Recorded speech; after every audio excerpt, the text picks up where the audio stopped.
My name is Cat Jaffee, and I am racing the Silk Road MTN Race this year in 2023. And I wanted to share a few of my packing highlights in case it helps you race in the future internationally, in different communities and cultures and places you want to go, or not race but just tour. I firmly believe that a bike is a bridge, and so both being able to bring the things that you need so that way you can safely and sustainably spend a long time out somewhere, I think is key.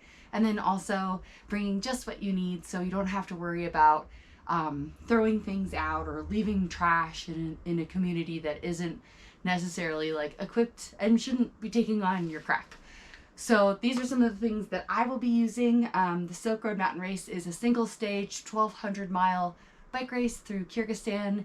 It's got about 100,000 feet of climbing, and you go through mountains and deserts. So everything is optimized. I have 14 days to do it, and I want to do it comfortably and sustainably and happily.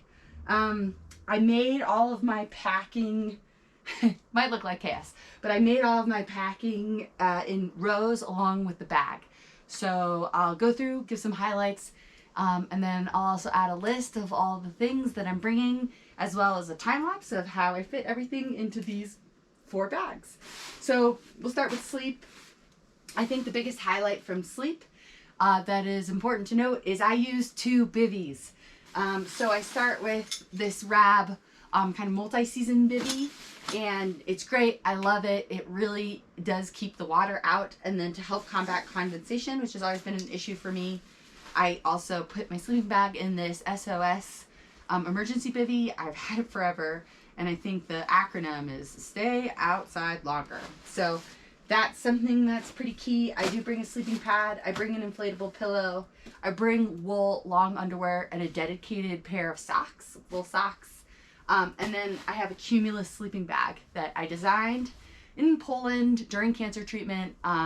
I was not in Poland during cancer treatment. I was definitely in a hospital in Denver and could not travel because it was the pandemic, but I was pretty excited to find out that like you can customize pieces of equipment like that, and it costs about the same as like a light bag in the US.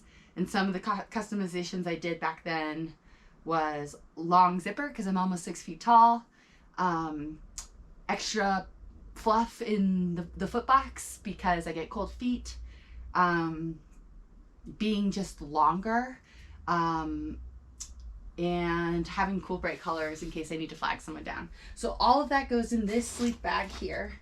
The next column I'm kind of sitting on, so I'll extend my legs.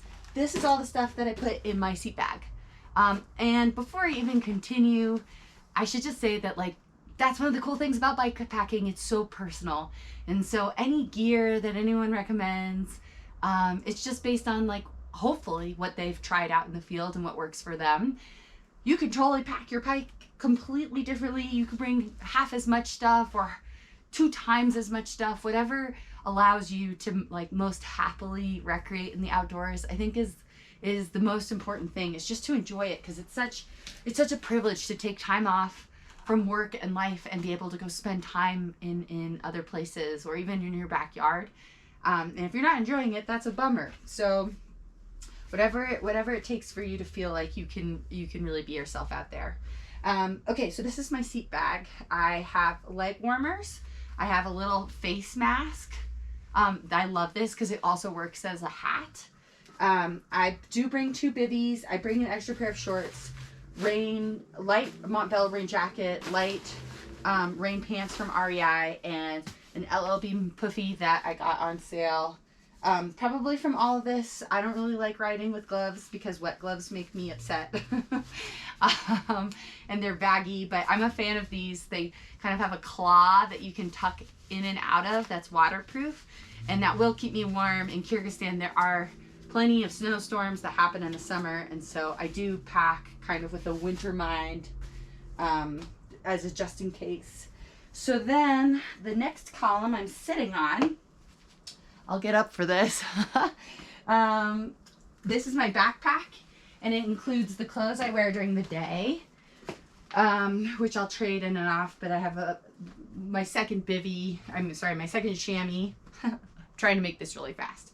A sun shirt, a custom jersey that I made that says thank you in Kyrgyz, Rahmat, which I'm stoked on. My sports bra, and I wear one pair of socks.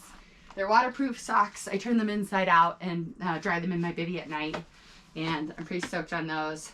And then I also include in my backpack 2 pairs of glasses, my water system, and things like GPS, extra light, a lighter, my passport, my helmet. And my helmet also has a battery powered light, which is pretty cool, I think, because charging is really hard in remote areas. And then I have this very loud whistle that I like just in case there's ever a true emergency. There we go. Okay, all that will go in my backpack, which is an 8-liter Black Diamond pack. Hopefully I'm still in the video. I can't tell. Okay, so then in the frame bag, I have stove. I didn't bring a stove last time I raced, but I'm definitely bringing one this time because it's just, you can access more calories. I have my repair kit, a life straw, which does water purification for me. Things in my repair kit: bike levers, chain tool, an extra multi-tool, brake pads, screw kit. Hi, Mizu. Not my dog Mizu, but she wants to be here for this. Thank you. Thank you for coming to support. I needed this. This is the Dynaplug racing tube. I've got, which allows you to put like repairs in a tire. I've got my extra bolt kit. I have from a suture kit for like a nursing emergency kit. They have curved needles, so that way I can repair a tire. Extra tubes. I have my personal wellness kit. Oh, I also have this extra chain link. And then a bunch of like valve cores, valve core remover, spoke tightener, more refills for the Dynaplug.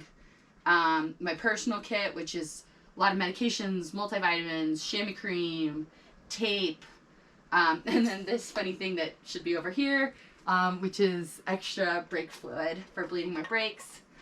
And all of that goes in the triangle pack. And then the JJ pack, I'm loving. This goes on the top tube, and it's a foot long. I put all my electronics in here, which I'm pretty stoked on.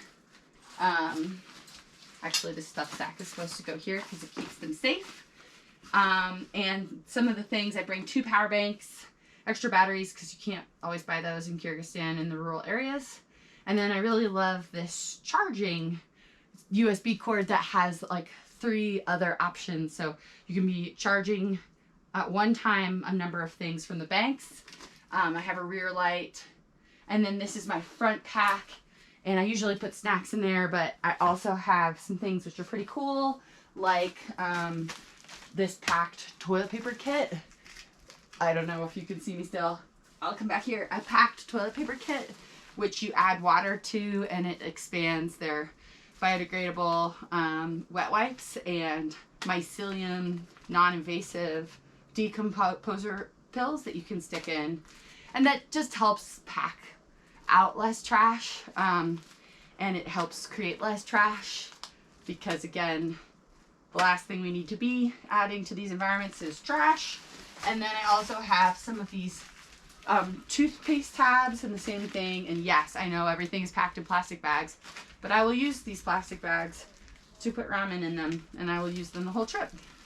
And then I've got also in here some electrolytes and eye drops because there's so much dust, and I'm rocking a Garmin 1050 Solar Series right now for my GPS, and a spork. And that's it. Now I'm going to pack it all up.